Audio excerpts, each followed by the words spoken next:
Hello and welcome to the Right Mind podcast brought to you by the Institute of the European Right. And today joining us, and we're very honored, Ivanna Klympush-Tsintsadze, who is the chair in the Ukrainian parliament, the Verkhovna Rada, on EU integration.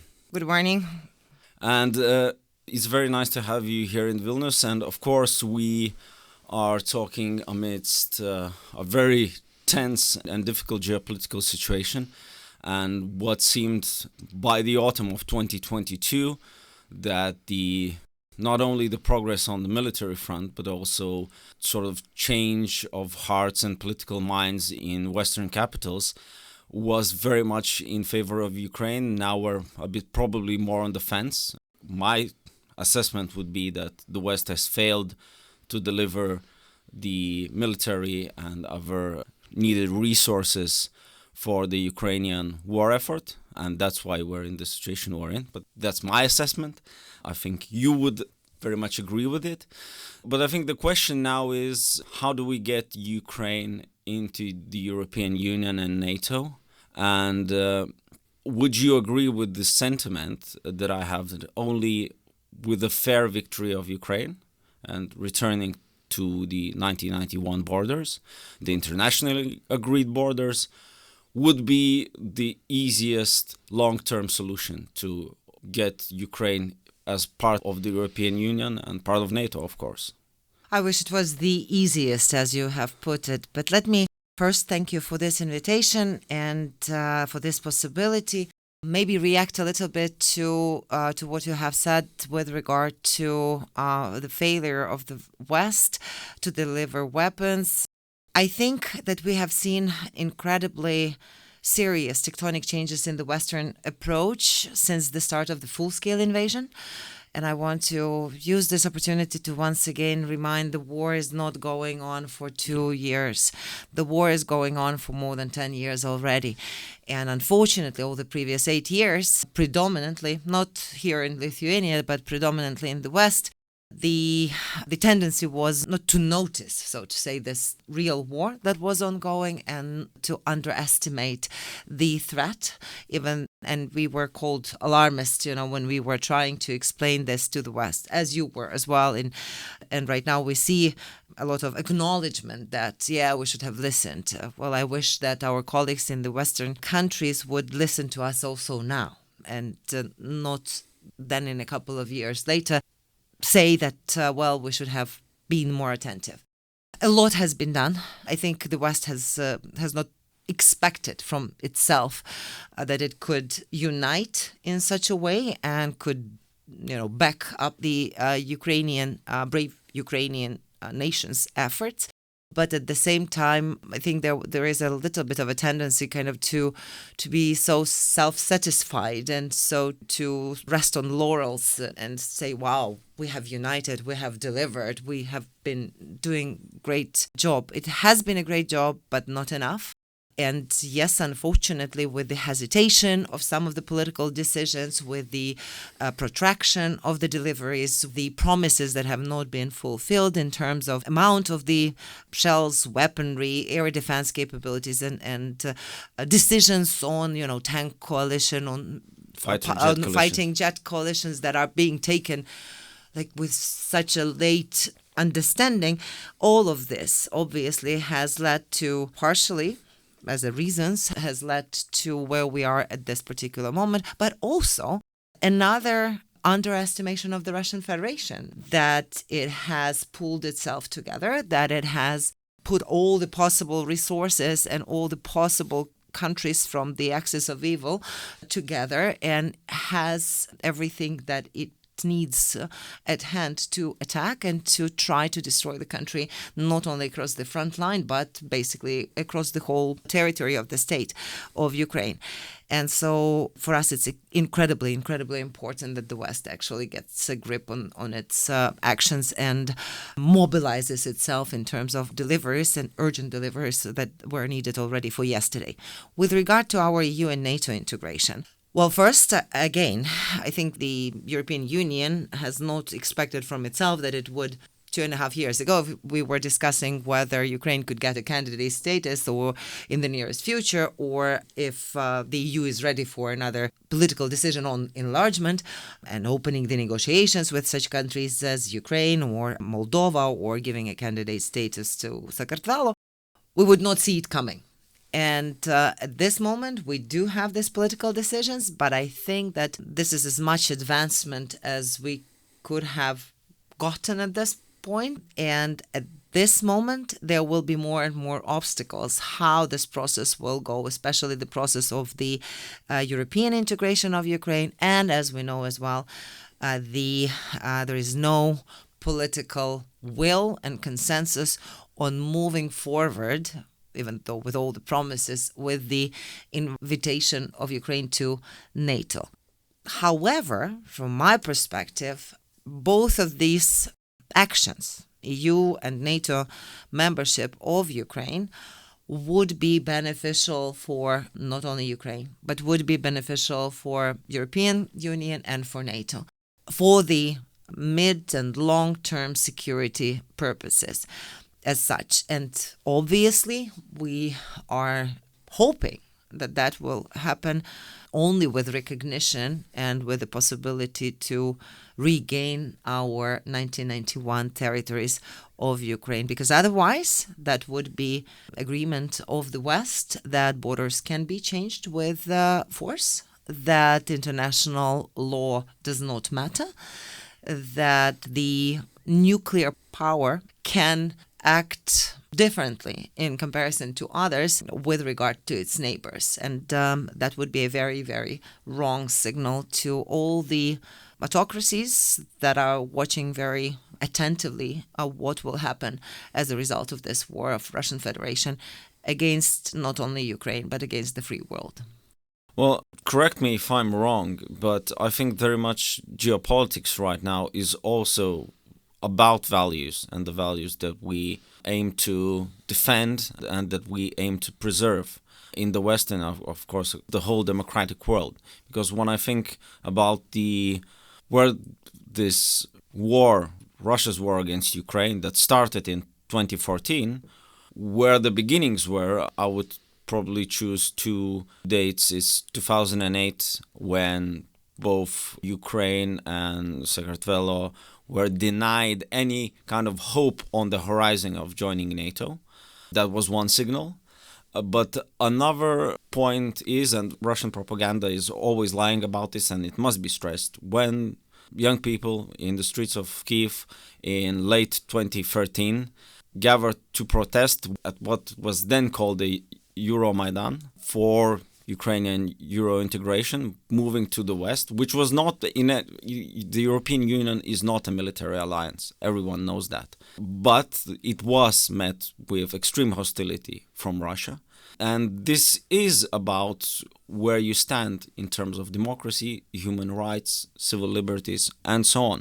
And so I think what's been wrong in the way that a lot of people think about the current geopolitical situation is only thinking what is real politics, forgetting the whole value dimension of, well, human life, society, politics, morals, etc.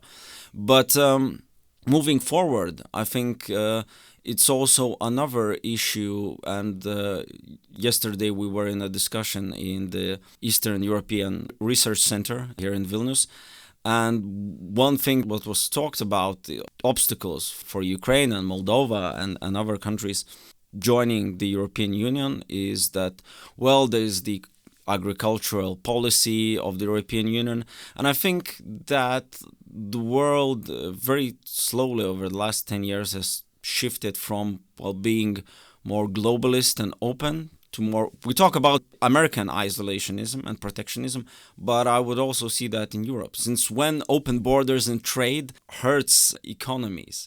I think that this narrative, and that's why I think there's a lot of sort of economic pushback of why Ukraine shouldn't be allowed to join the EU as quickly, because it joins the shared market, the exchange of capital, freedom of movement, and so on, which are the core values of the European Union. Somehow we now see them as a threat. I find that paradoxical from not only a political standpoint, but from a philosophical and scientific standpoint of view, that we are moving to a more closed world, but also seeing the tendencies, what you described, the axis of evil, which is Russia, Iran, North Korea, and we can see China also playing a part in that, quite significant, and other countries flirting with that alliance or being on the fence, looking who will come out. There's a lot of at stake right now. So how would you see, what would be the preferred way, and realistically, how can we move from this very strange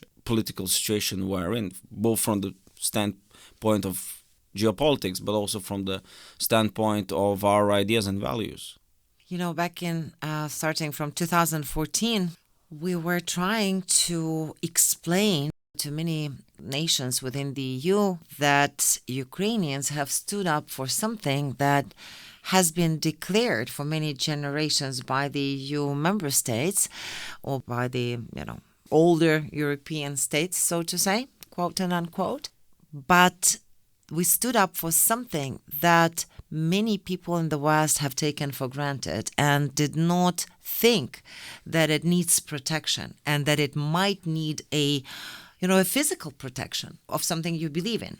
Because it was much more, I think the West was, to an extent, poisoned by security and by prosperity, forgetting that this security and prosperity did not come easily, that they worked hard, or their generations before them worked hard to achieve that and had to really build that possibility. And somehow right now we are in this very consumer type societies that do not care that much about real values. They are just taking them as, as part of their lives that have always been there. And that requires a lot of conscious effort to understand. That requires probably education. That requires a lot of effort also by the states of explanatory work. What is at stake? Why this is important? And why everything that has been part of the lives of people across, European continent for more than 79 years right now is might be shattered by what is happening in this war of Russian Federation against the free world. So this is one part of things. And yes, the value dimension, the sight of the value dimension has been lost to an extent. With regard to, when we are looking at the geopolitics of it, yes, everybody is used to judge everything from the realpolitik angle. But surprisingly, there is a lot of moral angle, consciousness angle in this whole endeavor that we are finding ourselves in.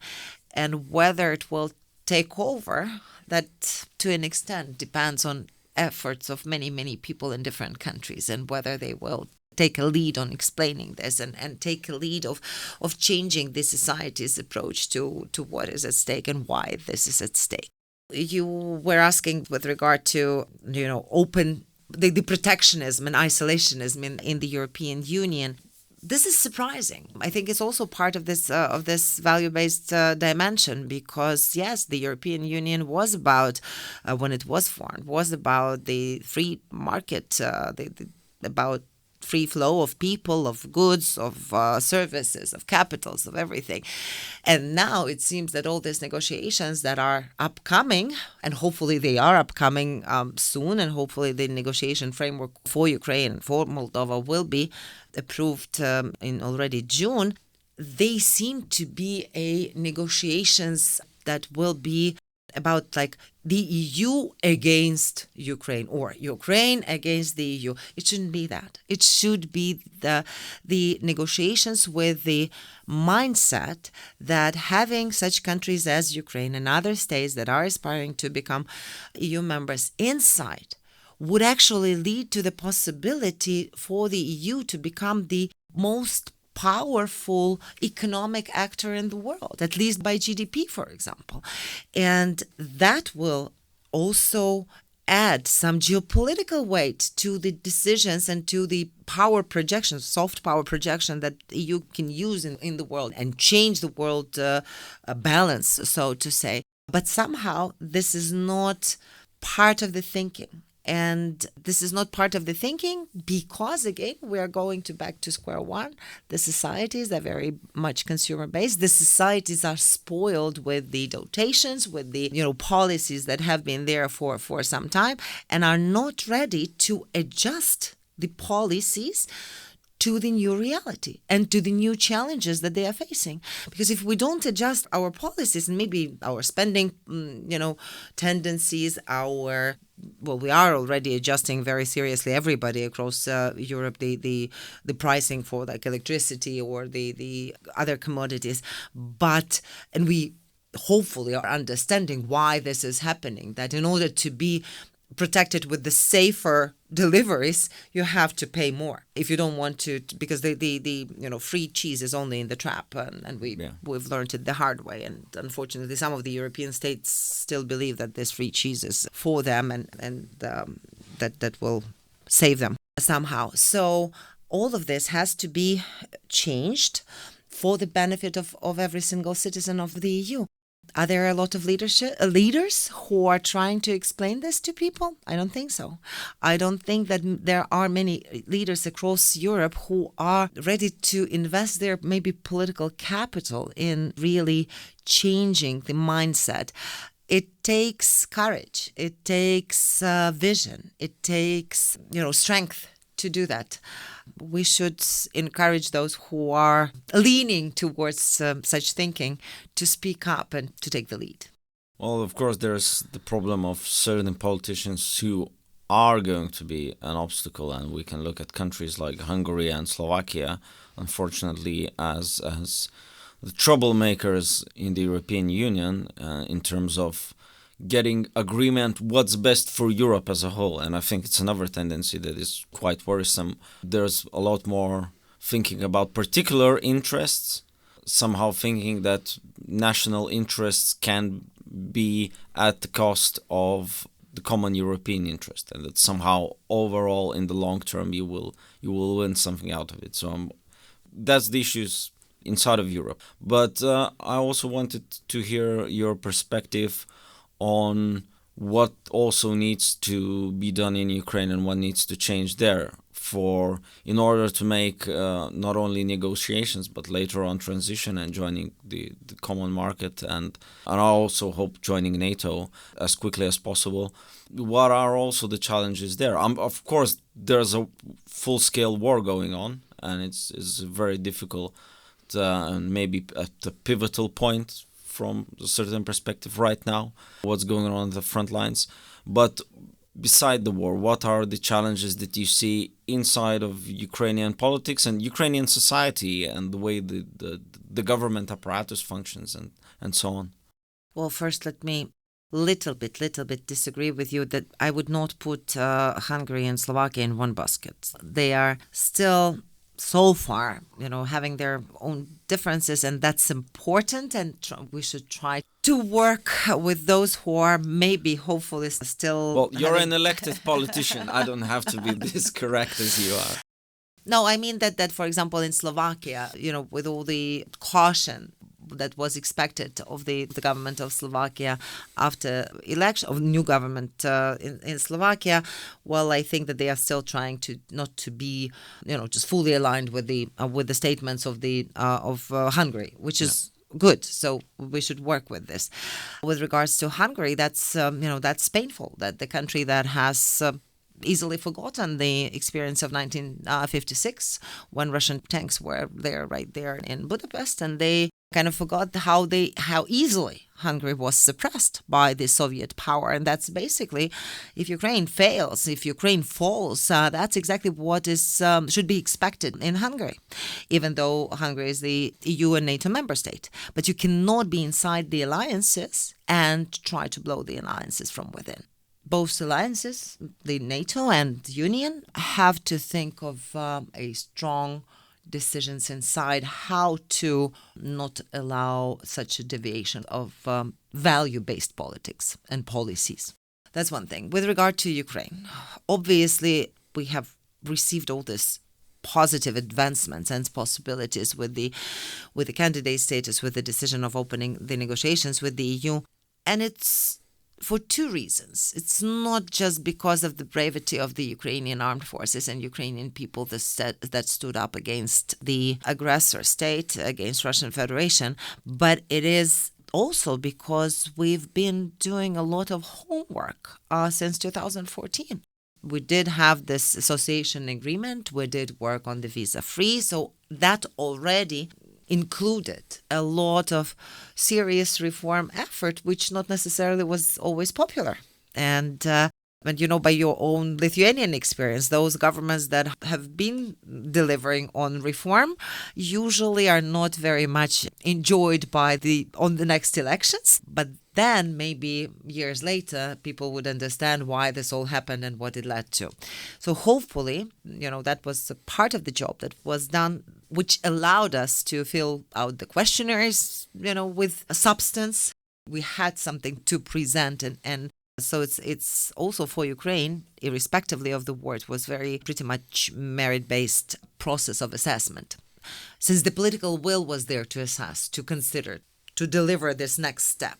Nevertheless, definitely the scope of work that is still ahead of us is incredibly huge. And the war is presenting a lot of restrictions, not only because it prioritizes some of the actions that we have to take and limited resources that we have to use them first and foremost for the war, for defense, for security matters, and not invest them in the reform sectors. But also the war and martial law, unfortunately, limits a lot of the ability that I thought that we already have also as a given after the Revolution of Dignity. I thought that it's already there to involve the stakeholders of different types in discussions, in the difficult discussions on difficult decisions. The parliament right now, for example, is not announcing when the next plenary session is going to happen because of the security reasons. And the parliament is not disclosing the agenda for the next, plenary session till the session has happened. That is limiting the number of those people that, business associations, NGOs, local self-governance representatives to engage into discussion and maybe pointing out some of the worrisome issues that they see and so on. So at this point, I think that is creating additional weakening of the quality of the legislation that the Ukrainian parliament is passing. And that is a big challenge because we'll have to revisit many things that are being passed right now, even though the parliament is working and is delivering and so on. So that's one part of the thing. And then also another part of the thing that there are certain limitations with regard to military censorship, and which is normal during the war. This is expected that we should not disclose, how the Russian rockets are flying and whatever, or where our troops are and so on. But at the same time, that has the tendency to flow over into some political censorship, which is not helpful in terms of this engaged dialogue of the society when it is about the difficult reforms that have to be addressed as well during the war. But I think that, surprisingly, maybe such a brutal battle that we are in right now is probably the best possible time to deliver upon reforms, because then you see that this is, indispensable part of your future possibilities. But that requires also, the leadership, that requires dedication to reform and knowledge. So the apparatus is working, but we have lost a lot of capacity of the institutions in Ukraine, also because of many people that have had to be either displaced within Ukraine, internally displaced, or have fled from the war. Hopefully temporarily, hopefully they'll come back. But we see how difficult it is to engage new and professional people to the governmental services in order to have this full capacity to do this big homework that is required of us in terms of joining the EU. So it's going to be like we are having a lot of challenges already. We are feeling these challenges already. and would need, I think, additional backing with regard to experience and expertise that might be, lended or shared with us by those who have gone through the process, like Lithuanians. And we would have to invest a lot also in the people to ensure that we have this bag of the civil service that is ready to help politicians to get the country to the point of destination in the membership. Well, if we would reflect the things that Ukraine has already done in the last 10 years, would you agree with my sentiment from looking from the outside? And I was in Kyiv in 2009, 2014, 2016, and in other parts of Ukraine as well. What I sensed from maybe 2009, after 2014, there was a clear shift of sentiment in the elites, business, political, bureaucratic, academic, from being, well, maybe we should be between Russia and EU, or maybe we should go east, or maybe we should go west, to a more broader consensus that Ukraine has to go to EU and maybe possibly to NATO. And if we would remember, in 2014, the idea of Ukraine joining NATO wasn't that popular in the polls. If you would look at the sociological stats, it wasn't a popular idea. EU was, NATO wasn't. Now it's, of course, changed because of the intensification of the war after 2022.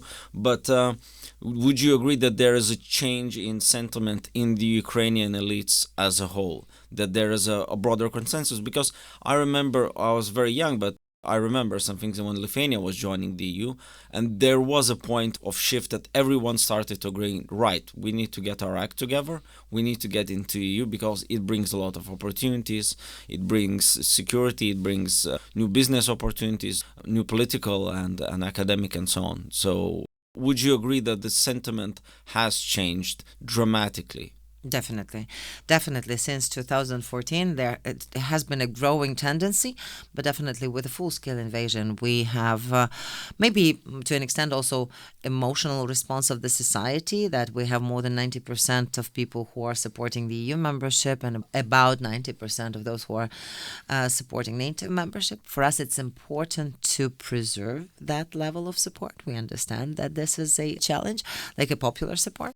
But also, across the whole spectrum of political parties in Ukraine and those that are represented in the parliament as well, everybody is on board that, yes, that's the only way of our future. There is no other choice for Ukraine. That conscious choice that most active part of the Ukrainian society has taken during the Revolution of Dignity, because we were out in the streets for that choice. We were then out for those basic things that I was trying to explain to my friends then. Why do I go out to Maidan? Because I want the judicial system in Ukraine be based on the rule of law, that if someone is guilty, that someone has to be behind the bars. If someone is not guilty, there is no way that someone will pay off someone to put someone behind the bars. And so this was, just basic rights of the person, of the people. So if then it was about active part of the society, most passionate part of the society, now it is both on the political level, on the different stakeholder level, as you're rightly saying, academia, like business community, even though they understand that a lot will have to change for them. But they are also looking forward to the level playing fields for them in terms of the rules that will be introduced. There is a very serious consensus. How to preserve that consensus? How to ensure, that's another challenge, that if this process drags on for a longer time and the reforms will be, we understand that some of them will be painful, will be difficult.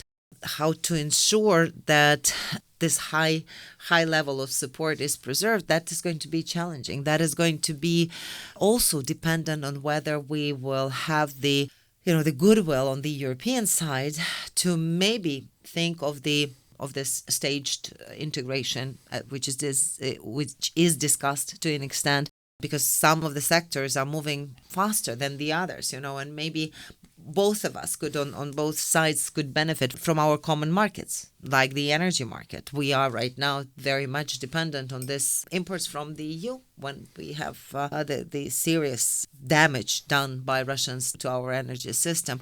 But before that, it was also the opening of the European energy market so that Ukrainians could actually export some of the energy, and that was helping electricity, that was helping the European nations. So thinking of these possibilities in terms of mutually beneficial areas, how to see the staged integration working, that would be, I think, helpful in terms of also preserving this internal backing for our choice that will have to be very worked with difficulty, because no country has been joining Europe. From the stage of such a devastation that we already have in terms of the war that has been brought upon our territory by Russian Federation and upon our people. Well, the last question I think that needs to be addressed is looking into the future. Personally, my values and political ideas, and I think that would be the best thing for everybody if Russia loses decisively now. That would be the best deterrent, no matter what will be the next dictator or political regime in Russia. I'm not that optimistic that it can change to a democracy or form a civil society. I don't see neither the sociological nor the sort of cultural, intellectual capacity to achieve that. I think there's too much, the society has been poisoned by authoritarian dictatorships and the culture as well for too long to make a drastic U-turn. But talking about the future, let's say Russia is now defeated decisively. There is some collapse, larger, smaller, whatever. What should be the strategic stance towards those territories? I will say a political term like this. Because we'll have to do something with whatever is left of Russia or whatever Russia is, even if it's defeated, even if it's forced to withdraw from Ukraine, but also hopefully from Moldova and Sakartvelo. There's also, of course, the question of democratic countries in the Caucasus region. It's not only Sakartvelo, but Armenia as well. And people who want to live in a democracy and livelihoods as well, they are also at stake. I think that's very often forgotten. But a strategic point of view, what should be our long-term aim? What should we try to achieve? I think it's not the first time that I'd say that the only chance for normality for Russian Federation is to be defeated and go through some process of recognition of the guilt, recognition of the problems that they have brought to the world, this work with their self, and then maybe going into some normality. That does not mean the thriving Russian democracy, because I think you're right that this is the society of Tsar and the slaves, which was cemented over Russian Empire, Soviet Union, and went into Russian Federation, but this is basically a Soviet Union 2.0 that is being built, and that is by mindset of the leaders and by mindset of the whole society. So what should we do with first, I think that we should not be tempted to immediately lift all the sanctions. We should not be tempted to welcome the country back into the world community. It should be about a longer time pressure and isolation of the Russian Federation. For that work, if we succeed to defeat Russia altogether, because Ukrainians cannot do that alone. Even though we understand that it's existential for us, it's like we are either or, so we'll be fighting. But definitely in order to be successful in this fighting, we need backing. So I think the major thing is not to be tempted by, at any point of the end of this war, to immediately embrace Russia back to the international community. Could we work all together anyway with the similar instruments as the free world was working with the Nazi Germany after the Second World War? I don't think so, because nobody wants to occupy Russia. Exactly, conquer or occupy Russia. So I think it's about the intellectual effort right now to think what kind of Russia will we have to deal with after the war, and what should be these policies that you are asking about. Actually, during all these 2 years of the full-scale invasion, in every single meeting that I ever had with the analytical community and experts, I've been encouraging experts to put effort and, in the US, in UK, across Europe, into thinking, not being afraid of what kind of Russia will we have to deal with and what we have, and look for different scenarios. And I hope that it can be done by the international analytical community, maybe with some involvement of Ukrainian analytical community, because right now the Ukrainians are predominantly focused on survival and battle. And there is much less opportunity for us to reflect and strategize for the future. Well, if you don't mind me making a joke, I'm not a political analyst. I teach political philosophy, so I work more with ideas and principles than concrete policies. But last summer, with one of the ambassadors, who is right now in Vilnius, I won't name who, but he had a stint in Ukraine as a diplomat. But we agreed that the future peace formula with whatever is Russia in the future should be frozen chicken in exchange to nuclear warheads. Wonderful. And that's a good I think approach. That's the mindset we should have, that we need to eliminate the threat. That is the strategic mindset. That's the goal. That's the goal, definitely. Where you have to start. And then only you can measure your failure or success once you have a clear goal in mind. And I think what Russia is saying right now, that is threatening the West, it is what their official speakers, not only propaganda, are saying, that they are in conflict with the Western world. And we should take that at face value. And that's something that the Western is underestimating. And the West is saying, well, we are not at war with Russia, but Russia is at war with the West. And that understanding has to be rooted in the Western minds, and maybe then the actions will be different when they will actually recognize that the war is already ongoing, not only between Ukraine and Russia. Well, thank you so much for coming to our podcast. I remind our listeners that you are listening to the Right Mind podcast, brought to you by the Institute of European Right here in Vilnius, Lithuania. And thank you. Thank you.